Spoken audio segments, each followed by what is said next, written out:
আসসালামু আলাইকুম। গত কয়েকদিন ধরে টানা বৃষ্টির কারণে আমরা আমাদের খামারের বাহিরের কাজগুলি তেমন একটা করতে পারছিলাম না। এর কারণ হচ্ছে এখানে অনেক বেশি ময়লা জমে আছে। এর পাশাপাশি এখানে যে আগাছাগুলি হয়েছে সেগুলিও অনেক বড় হয়ে গিয়েছে। তাই আজকে যখন সকালবেলা গরুগুলিকে গোসল করানোর জন্য আমরা এসেছি, তখন আমরা চিন্তা করেছি বা প্ল্যান করেছিলাম যে আজকে আমরা এগুলি পরিষ্কার করব। এর পাশাপাশি আমাদের গরুর খামারের গরুগুলিকে একটু অদল বদল করে বাঁধতে হবে আমাদেরকে। এর কারণ হচ্ছে যে আমাদের খামারের কয়েকদিন আগে দুধ ছাড়ানোর একটা বাছুর এখন আমাদের খামারের সব থেকে বড় গরু। ওই গরুটার কারণেই আমাদের অনেক বেশি সমস্যা হচ্ছে ইদানিং। ভিডিওতে গরুটা আপনাদেরকে দেখাবো ইনশাল্লাহ। তার আগে আমরা আমাদের খামারের যে বাকি গরুগুলি আছে এগুলিকে গোসল করে নিচ্ছিলাম। গোসল করানোর পরে বাহিরের যে জায়গাগুলি আছে এইগুলিকে আমরা পরিষ্কার করব। পরিষ্কার করে এই জায়গাগুলিতে যেখানে যেখানে বালু দেওয়া প্রয়োজন সেখানে বালু দিয়ে এই জায়গাগুলিকে আমরা ভরাট করবো ইনশাআল্লাহ। কিন্তু এখানে কাজ করতে গিয়ে নানান ধরনের সমস্যা আমাদেরকে ফেস করতে হচ্ছিল। এর মধ্যে অন্যতম একটা সমস্যা ছিল আমাদের যে ছোট্ট একটা পুকুর আছে পিছনের দিকে, যেখানে আমাদের গরুর এই ময়লা আবর্জনাগুলি আমরা ফেলি বা আমাদের ড্রেনের মাধ্যমে সেটা যেখানে যায়, ওইটা একেবারে বৃষ্টির পানিতে ভরে যাওয়ার কারণে ওই জায়গা থেকে পানিটা আবার ব্যাক আসতেছে, যে কারণে আমাদের একটু প্রবলেম হয়ে যাচ্ছে এই জায়গার মধ্যে কাজ করতে। তো আমরা প্ল্যান করেছিলাম যে এখান থেকে যে পানির যে ড্রেনটা আছে সেটাকে আমরা সুন্দর করে একটা পাইপের মাধ্যমে নিয়ে নিব এখান থেকে।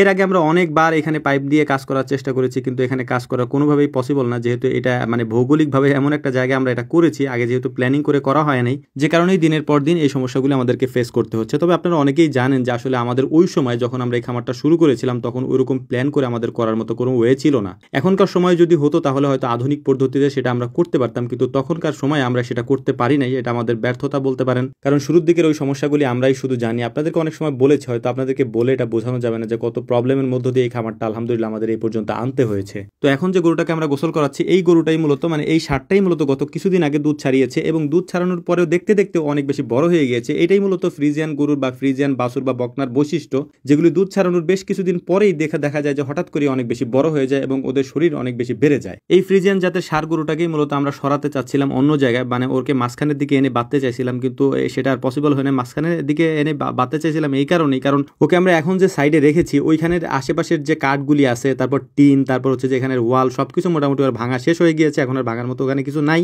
তাই একটু রিস্ক হয়ে যায় ওখানে রাখা ওকে আমাদের। এই জন্যই মূলত ওকে আমরা মাঝখানের দিকে এনে রাখতে চেয়েছিলাম, কিন্তু কোনোভাবেই সেটা আমার সম্ভব হয়নি। আমাকে পাড়া একটা দিয়ে তারপর পায়ের অবস্থা 12টা বাজিয়ে দিছে। তো এরকমটা হয় কারণ এই গরুগুলা ফ্রিজিয়ান জাতের এই গরুগুলা যেহেতু অনেক বড় হয়, এবং এই গরুটা আমি আগেই বলেছি যে গত কয়েকদিন আগে বা কিছুদিন আগে বাচ্চা দুধ ছাড়াইছে। তো আমি চিন্তা করতেছি যে ও কোন পর্যন্ত যায় ঠেকে আল্লাহ পাক ভালো জানে। বাইরে যখন আমরা কাজ করছিলাম তখন একটা পাইপ এখানে আমাদের কোদালের কোপে এখান থেকে ফেটে যায়। এর কারণ হচ্ছে যে এখানে আমাদের নিচে অনেকগুলি পাইপ আছে। আপনারা জানেন যে আমাদের জায়গাটা ছোট, এই ছোট্ট জায়গার মধ্যে আমাদের এই পাইপগুলি পেছানো থাকে। এখান দিয়ে আমাদের 3টা যে শেড আছে, এই 3টা শেডের যে মলমূত্র বা পানি সেটা এই পাইপগুলো দিয়েই যায়। তারপর যে মোটরের লাইনগুলি আছে সেগুলি মাটির নিচ দিয়ে নেওয়া। তো যাই হোক, আলহামদুলিল্লাহ দেখতে দেখতে কাজগুলি আমরা সম্পূর্ণ করতে পেরেছি। কাজগুলি শেষ হয়ে গিয়েছে। এখন এই জায়গাটাকে সুন্দর করে আমরা আগামী কয়েকদিনের মধ্যে গুছিয়ে একেবারে সুন্দর করে ফেলবো। আমাদের জন্য দোয়া করবেন, আল্লাহ তাআলা যেন এই কাজগুলি আমাদেরকে করার তৌফিক দান করেন। আসসালামু আলাইকুম ওয়া রাহমাতুল্লাহ।